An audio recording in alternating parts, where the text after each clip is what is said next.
So what is Co-reg? Effectively, it's a very cost-efficient, effective way for companies to get consumers' details to enable marketing to those consumers in a targeted way.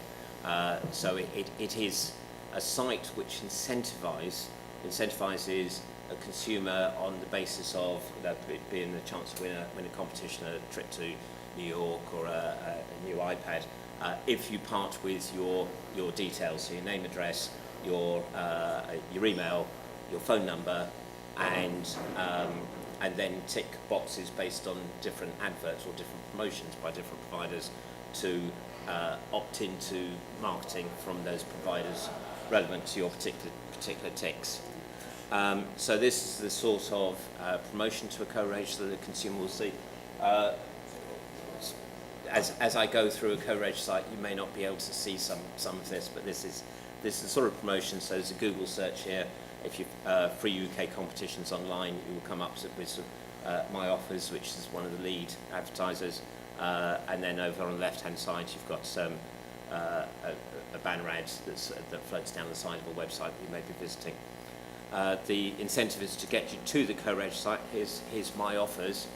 And My Offers is it's a plethora of companies that want your consumer details. Now, I, as a consumer, part with my personal details as infrequently as possible.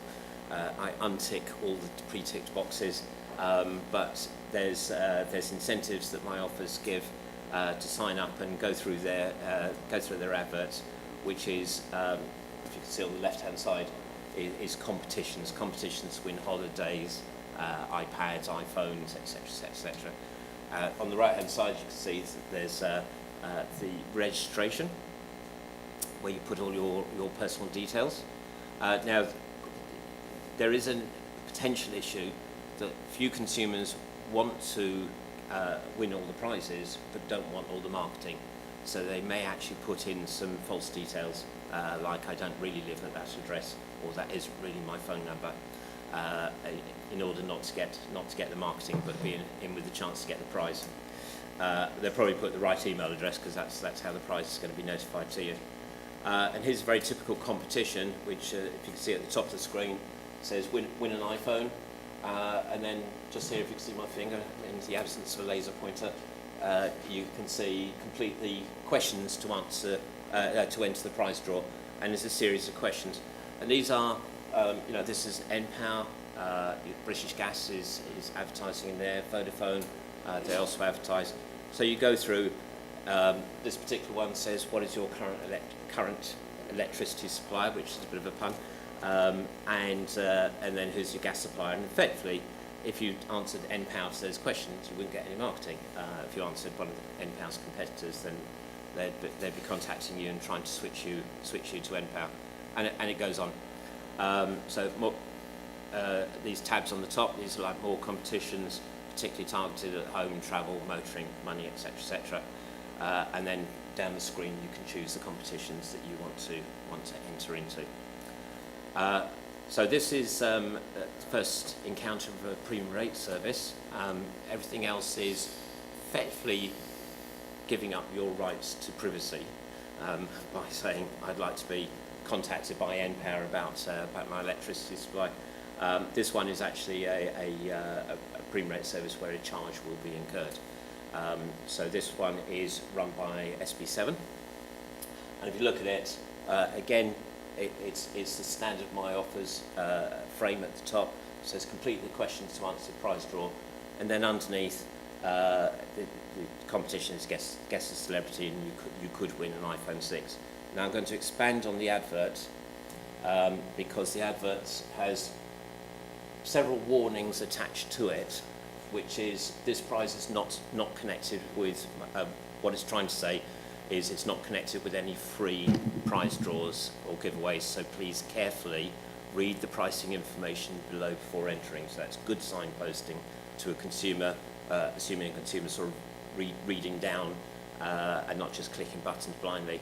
And then further below, where the mobile number is requested, so My Offers doesn't ask for a mobile number up front, it says 16 plus only, join this Juicy Wing competition and bonus draw for $4.50 per week until you text stop to 80122, which is the recommended information that's given to a subscriber pre to entering a subscription service.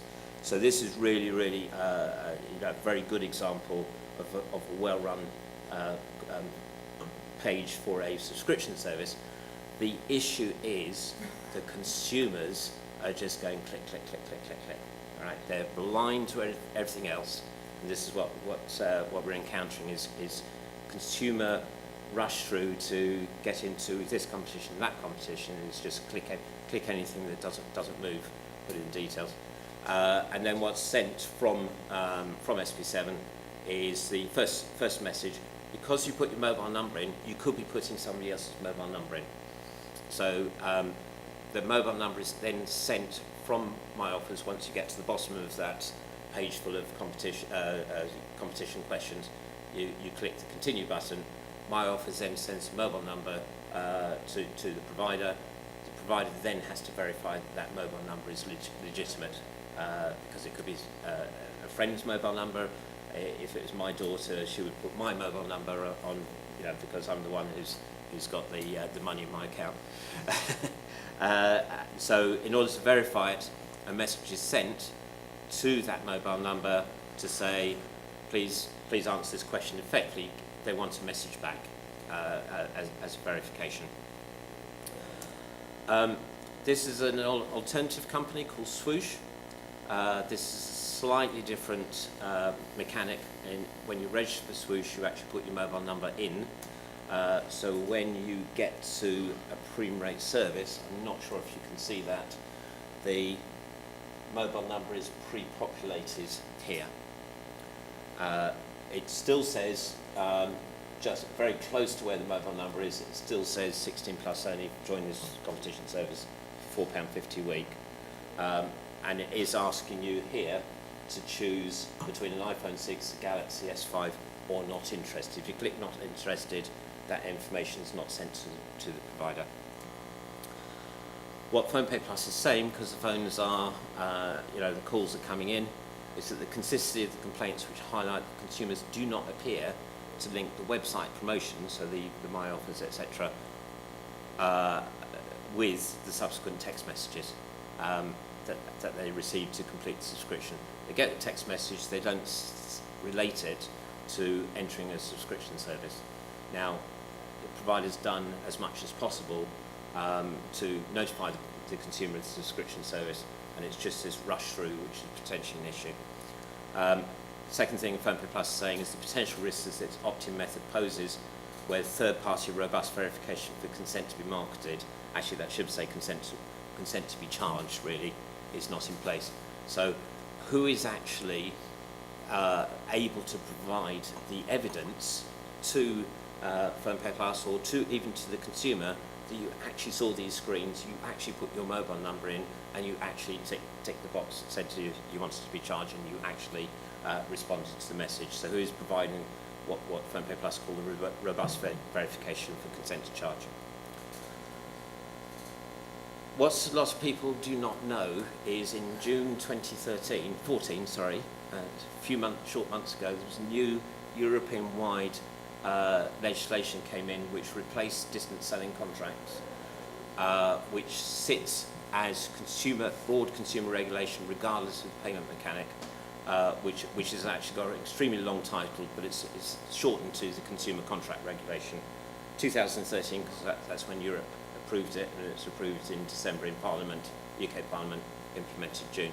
And I've extracted some of the information from it, which is when a consumer is on a website in distance selling, the trader must make available to the consumer the information listed in one of their appendices in a clear and comprehensible manner. The trader must ensure that the consumer, when placing the order, explicitly acknowledges that the order implies an obligation to pay. And if the placing the order entails activating the button is labelled, legible, and the wording is unambiguous. And it must indicate that there is an obligation to pay. And if there is no express consent, then this is what's known as a pre-ticked box situation. if there's no express consent inferred from a consumer not changing a default option, then that sale is invalid. What that effectively means, if anyone used to go onto EasyJet and you book a flight and they would go, right, £45 for the flight, but your bill was £56, how did that happen? Well, you bought insurance because you didn't untick the box. Well, that's now illegal, and EasyJet have taken off that option, to Ryanair as well, and you have to tick the box to say you want insurance. So I'm going to shut up in a second. So what AIME is doing is we've got a group which was formed last year, which is called the Digital Marketing Working Group, which works a lot on the affiliate marketing, which we'll hear about in a minute, and after coffee. And we've extended the remit of that group to look at the issues around Co-reg. And the issues are the consumer awareness and the provision of that explicit opt-in to charging by the consumer. So we're looking at that. We're developing a guidance document for those who are using Co-reg, and we're meeting with PhonePay Plus to say, look, if we can work towards this broad guidance related to Co-reg, we should be able to eliminate quite a lot of the consumer-based issues. So the things we're looking at is what signposting they need, how does the consumer positively opt into that charge, and really knows what they're doing. What is the message that's sent to that mobile number? Is it a neutral message? Does it have to contain pricing? We're working through that. And very importantly, how does the provider, because contract regulation asks for this, how does the provider exercise their burden of proof? Because the burden of proof of the consumer actually opting into those charges rests solely with the company that's providing the service. Now under the new regulation. So the consumer can say, I didn't opt into anything, and the merchant has to say, yes you did, because here's the screens, here's the message we sent, here's your response to that burden of proof. And I talked all about that, so I'm going to shout it out. Right, lovely. Okay, that's a whistle-stop tour of Co-reg. We're joined here by a couple of people who are involved in using it. James, what's sort of your experience with Co-reg? So we work with quite a few different providers, very similar to how SB7 in the example shows. We only work with people, I think it's important to note, that have been independently audited by the DMA, Data Marketers Association. So they come in and they say, this is how you're providing the data to these partners, so we're not just blindly working out, but that's how we work with quite a few Co-reg providers. How difficult is it to sort of make sure what you're doing sort of meets all the rules and regulations?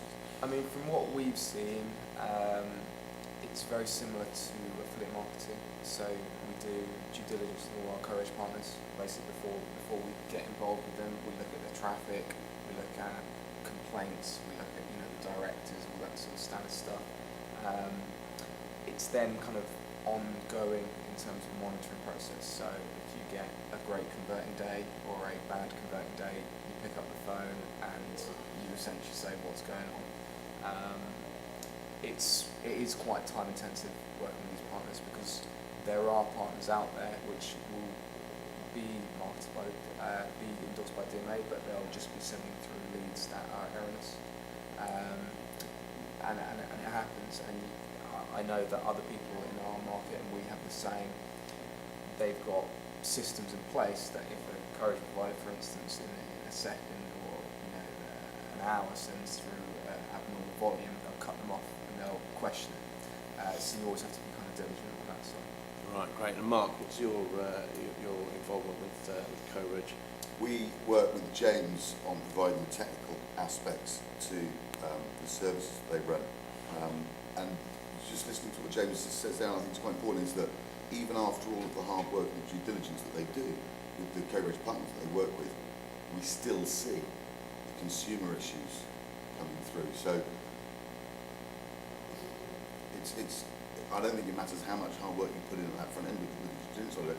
Consumers do tend to ignore the important information that we actually put on there, highly visible for them to see, and they ignore it because they're excited about an iPad. I would say one of the big dangers with Co-reg is on paths you get 4 or 5 maybe different premium rate offers, and so a consumer that doesn't know what they're signing up to or isn't reading can sign up to maybe 5, 6 different subscription services and wake up, with a £100 bill.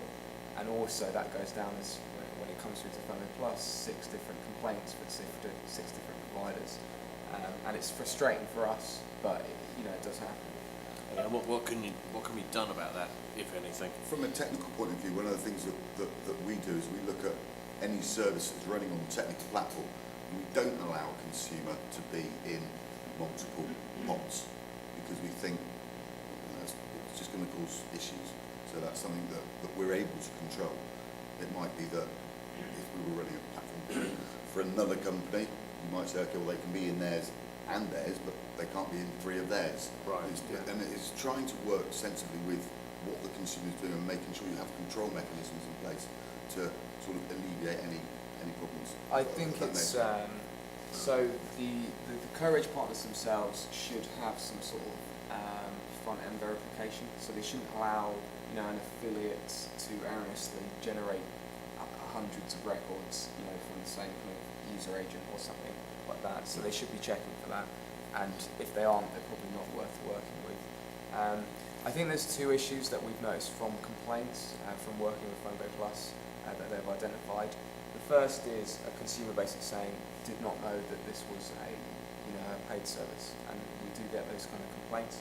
And I think from that point of view, from what Rory's shown, it's about signposting. It's about saying, look, this isn't connected with anything else. Here's the price. Make sure you read the price. And it's also about a positive kind of opt-in to the premium rate entry. So you don't want something that is pre-ticked, something like that. The second is, and this is something we don't quite agree with, but it's kind of this whole privacy and consent to charge. So what Phone Plus have told us is, even with ignore if not requested, consumers are saying, look, didn't know there was a charge. And they're saying because there's a call to action in the text message, it counts as a promotion. Now, we've run kind of independent tests, basically with essentially third-party verification and also ignore if not requested, and the percentages don't change. The same amount of people opt in. But it's important to note that when someone opts into your service by Co-reg, if you're collecting data correctly, you've got their name, you've got their address, you've got the time they've entered, so you can come back to them and say, look, these are the details we've got, that's what we have. Right. Rory? Yeah, I was just going to say one of the debates is that message that comes through to the consumer.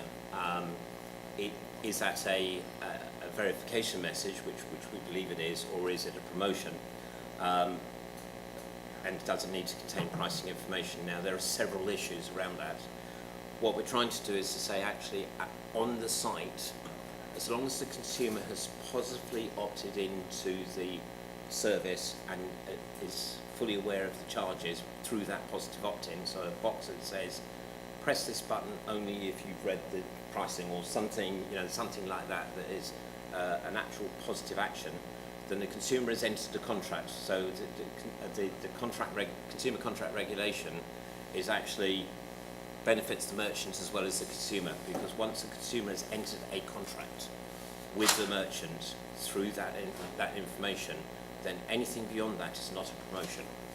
You can't promote a service that somebody has already bought. So if I buy a book from Amazon, I wouldn't expect to have that book promoted to me in a subsequent communication. So the consumer enters a contract, and we can make that really clear that on the site the consumer is entering a contract with the merchant who's promoting that service, and anything downstream is a verification of the message. If we go down the message actually has to contain pricing information route and is treated as a promotion, what we're seeing at the moment is a lot of consumers are saying, I wasn't even on a website, and the reason is because somebody else has put their number in.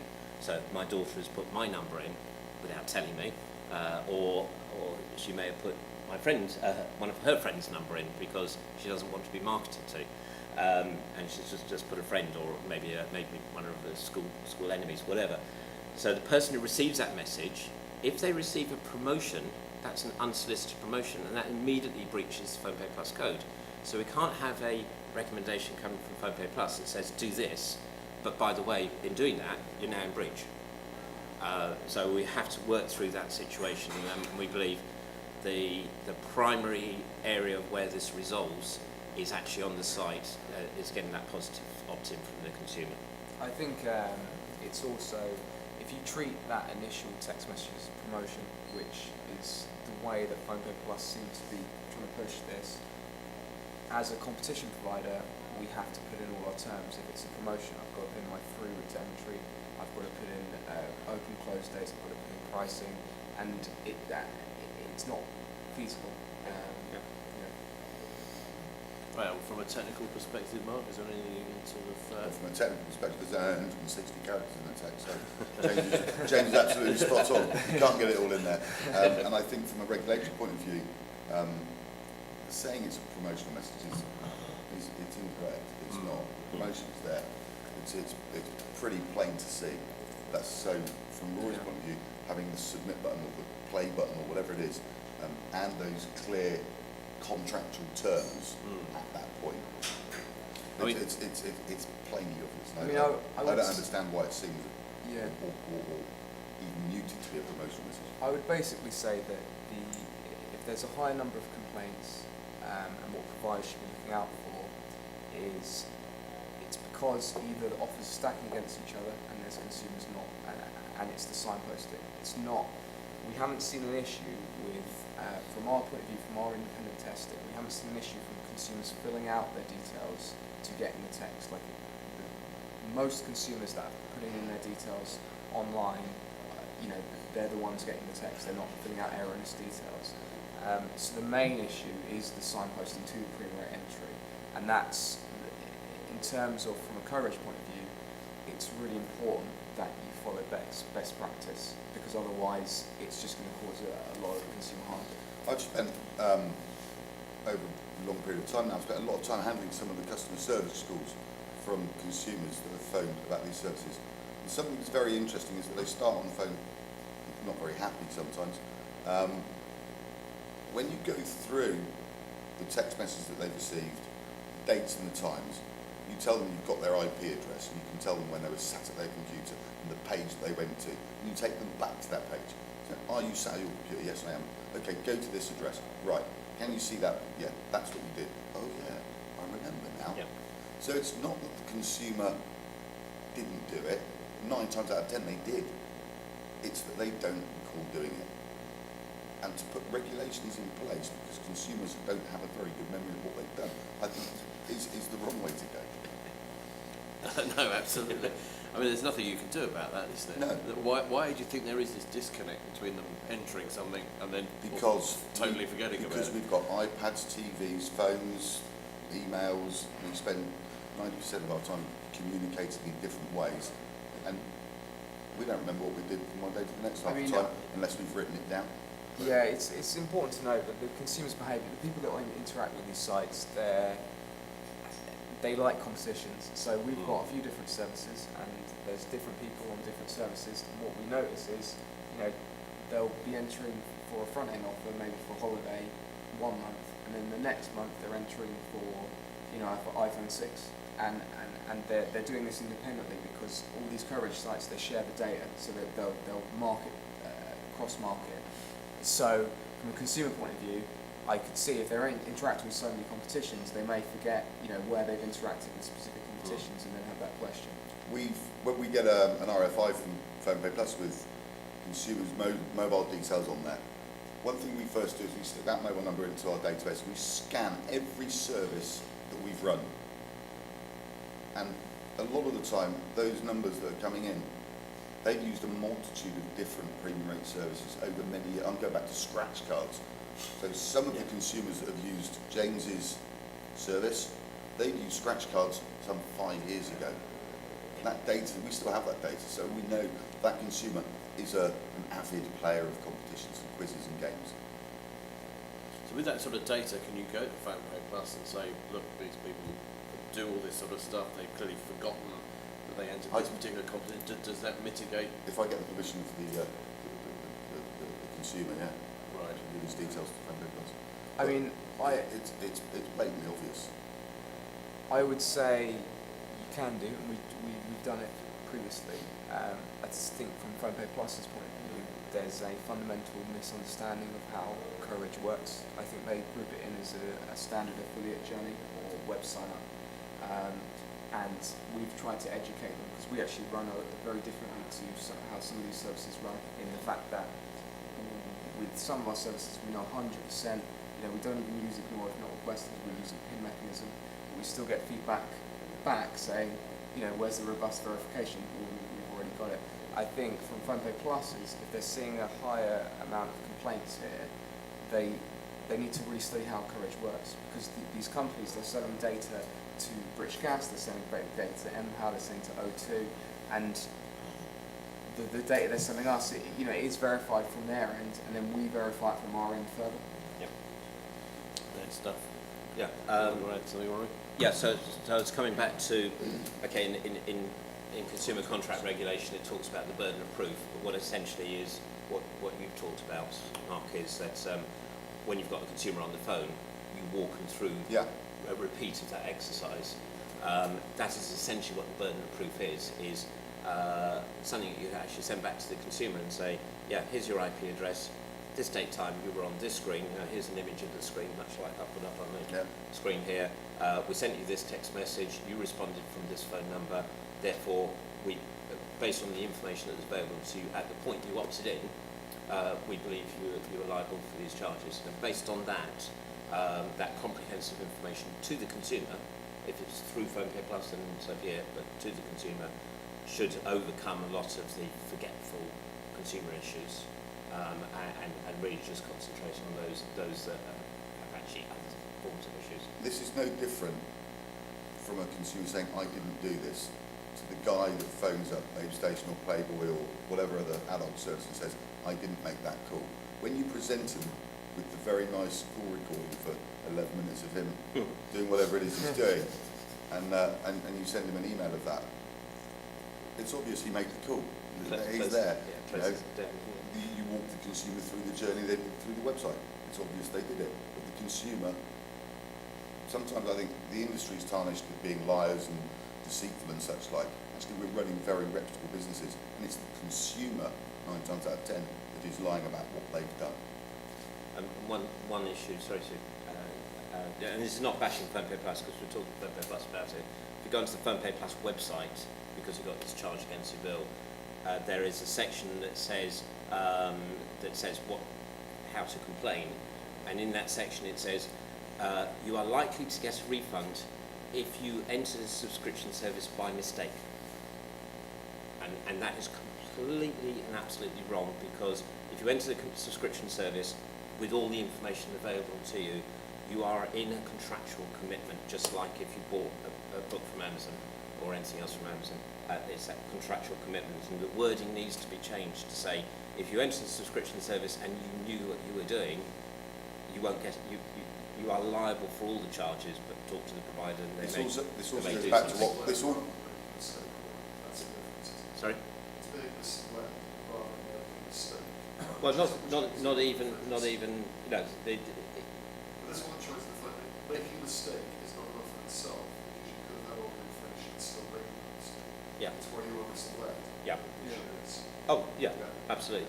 But if you read some of the blog sites, well, there's one famous one which I could pull up, which is one of the blog sites that says, I've been charged from this short code. It only happens in the morning. It's really weird. And somebody else says, oh yeah, that's a scam, it's a well-known scam. And it goes on, scam. Right at the bottom, after about 20, 30 people saying they've been scammed, somebody wrote, you're idiots. You were riding on Great Western entertainment carriage where you pay for your movies in the morning using a short code, right? And that's really, it's a great example of how consumers just go immediately, yes, I've been misled, yes, I've been scammed, and somebody's saying, actually, you bought that knowingly, you bought a video. Chris? Not being back on procurement, not going to be unwelcome because they are about Yeah. I know the stock market is up 35 now.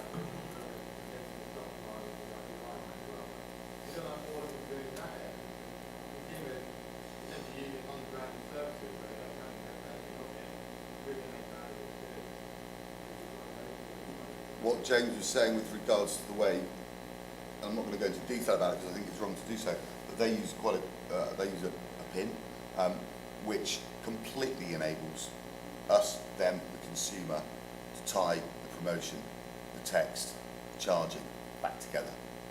So I think that's a much cleaner way of doing it than having another 2 or 3 messages with a list of terms and conditions. Sorry, Chris. And you can like find it out in like the FDT? No. No. What I would say is we've tried PIN and we've tried ignore if not requested, both ways, and the conversion rate doesn't really change. So the consumers which are interacting with the PIN are the same consumers which are interacting with the ignore if not requested. So I don't think there's an issue with not remembering the web promotion.